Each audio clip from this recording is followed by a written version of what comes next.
How many animal slaughterhouses have you seen in your life? Probably none, but can you believe that there were actual human slaughterhouses in history? Today we are going to take you to a largest human slaughterhouse that controlled under the Nazi German government. Before we are moving to that horrifying place, if you are new to this channel, please click the subscribe button and the bell icon.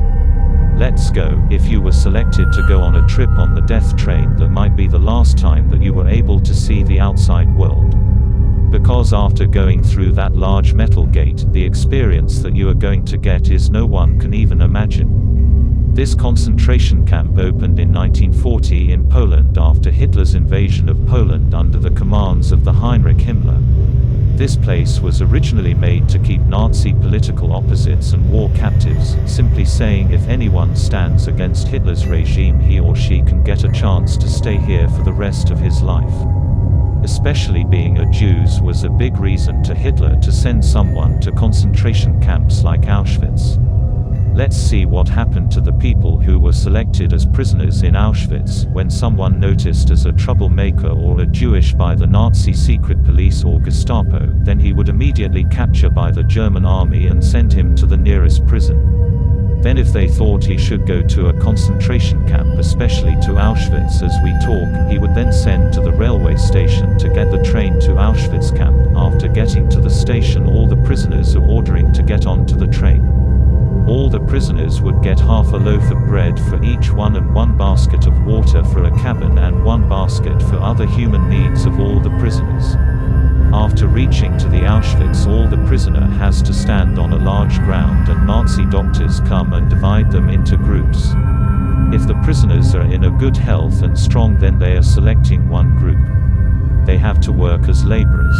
If someone is a weak, pregnant, or a child, then they select the other group.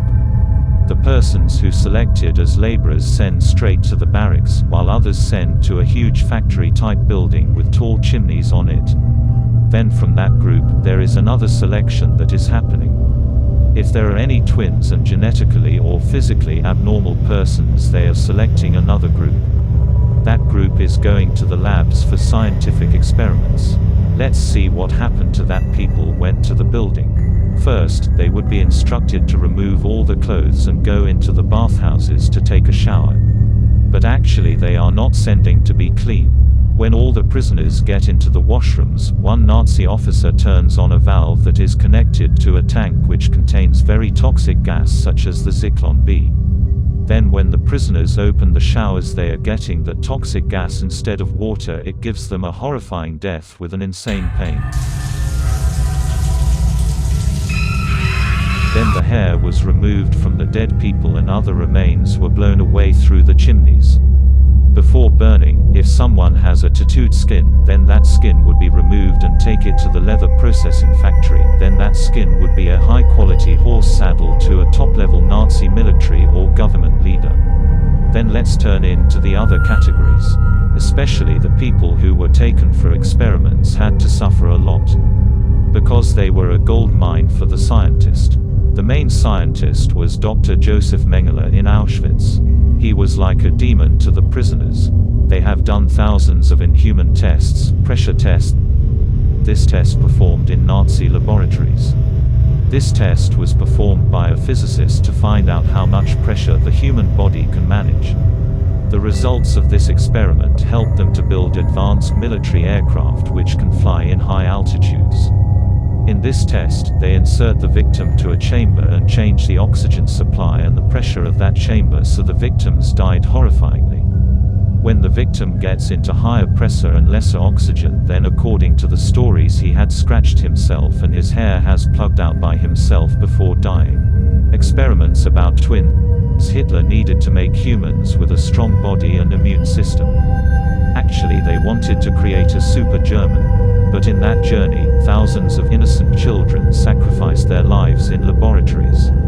Sometimes they injected chloroform into twins' hearts to check whether they are dying in the same manner and same time. No disabled people in Nazi Germany. There was no place for people who are disabled from birth. So they used captured disabled prisoners to find out the biological reasons behind the disability.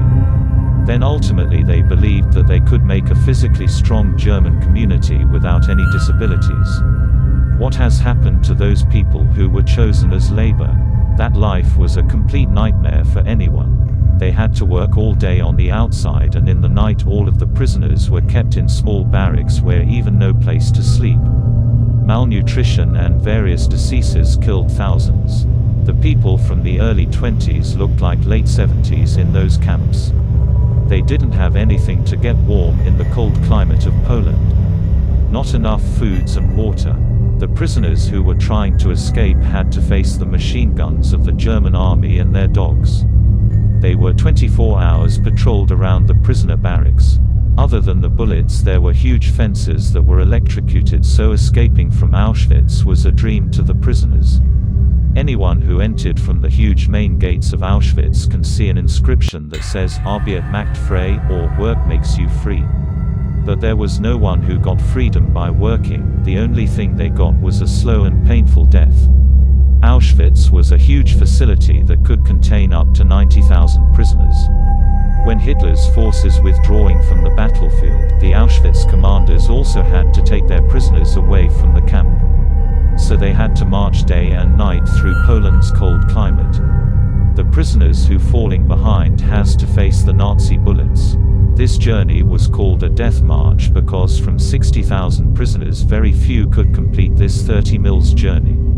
Most of them were killed in the middle of the march. Finally, when Soviet soldiers get into the Auschwitz on January 17 in 1945, there were 7,600 prisoners in the camp.